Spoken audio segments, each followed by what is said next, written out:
As you just saw, Ben Reppert was here doing a guest forecast, but I have some exciting news. He is not a guest. That's right. Christmas has come early to the Weather World team, and Ben Reppert is back. So welcome, Ben.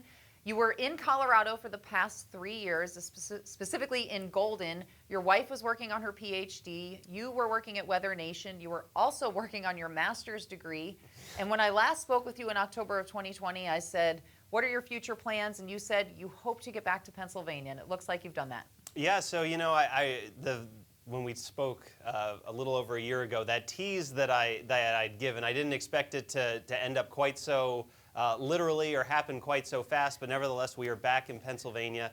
Thrilled to be back in Happy Valley. In the last year since we caught up, obviously, I have left Weather Nation and have returned to Pennsylvania. We'll get more into that in just a second, but I'm also within days of finishing my master's degree in emergency management. I can't remember if we discussed this, but I'm a high school football official, so particularly the last 2 falls with work, with the master's degree, and with football officiating, I have been busy. My unlimited free time, as I joke about, but certainly it's a new chapter of life that my wife and I are very excited to get underway now here back in Pennsylvania. Okay, well, first of all, congratulations to you on wrapping up your master's degree, and a huge congratulations to her for finishing up her PhD. And so tell us, what brought you back to Happy Valley? Well, so I am now working back in the Department of Meteorology and Atmospheric Science. It's a different role. A lot of the flavor feels the same, despite all the changes that have gone on here on campus and in town since we left about 3.5 years ago. A lot of it feels like a homecoming of sorts, but I'm working over in the John Dutton E-Education Institute, the Department of Meteorology and Atmospheric Science. We have a certificate of achievement in weather forecasting, and so I've joined the team over in the Dutton Institute, working with our very good friend and colleague Steve Seaman, who is now my boss. The two of us are basically tasked with the courses in the Certificate of Weather Forecasting.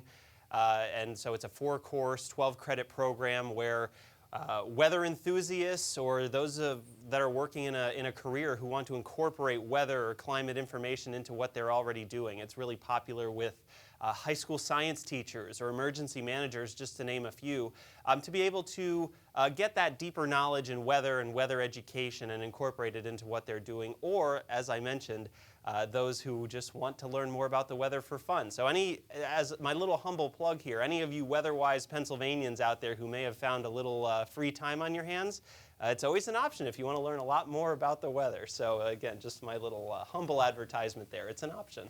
So how has it been? You're finishing up your first semester teaching. How has it been being in a classroom that is not a classroom, not a traditional classroom? Certainly. Well, so online education has been something that I've now seen from both sides. So my master's program has been taught fully in the online environment too. So I witnessed it as a student now for several years.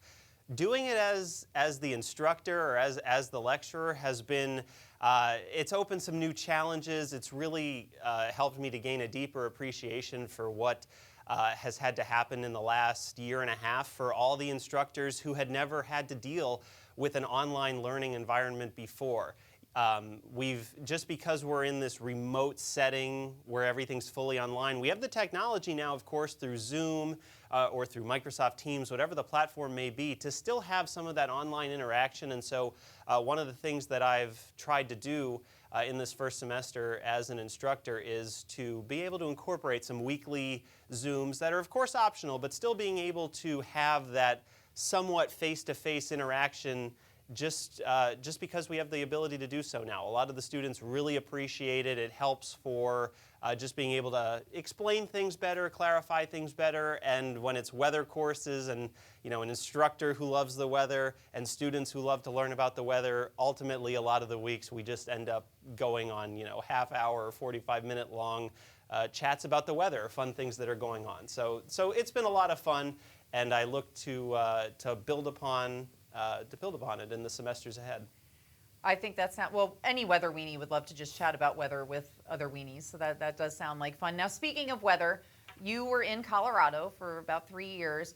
tell us about the weather there. You had mentioned in that interview in October of 2020 that the one thing you missed was rainy days. And so tell us a little bit about that and other weather experiences with the weather you had when you were out there. Yeah, I'd love to know if I'm the only person in history that's ever said that. Certainly out in Colorado, I'd be looked at strangely for saying such a thing. But so the weather in Colorado that we've experienced has been very topsy-turvy, to say the least. So basically, the one thing it doesn't do a lot in the Denver area is rain. It can snow for about 7 or 8 months of the year, and then the other 4 months of the year, from about May through September, it turns into a bit of a semi-desert location. And so I've witnessed a lot of snow, and this year particularly, so 2021's been very interesting because from January through about the end of April, Denver nearly saw its entire annual average precipitation through that point, mostly falling as snow, and a lot of snow. I think we had a 30-inch snowstorm in mid-March. It was a blizzard.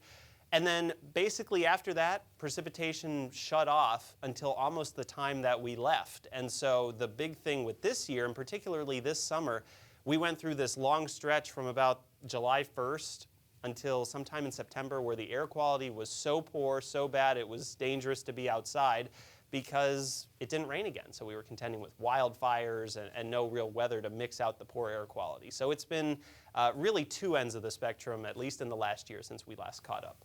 All right. Well, Ben, thank you so much for taking the time to do this today. And we'll be back in a moment with Ben and a recap of the short range forecast.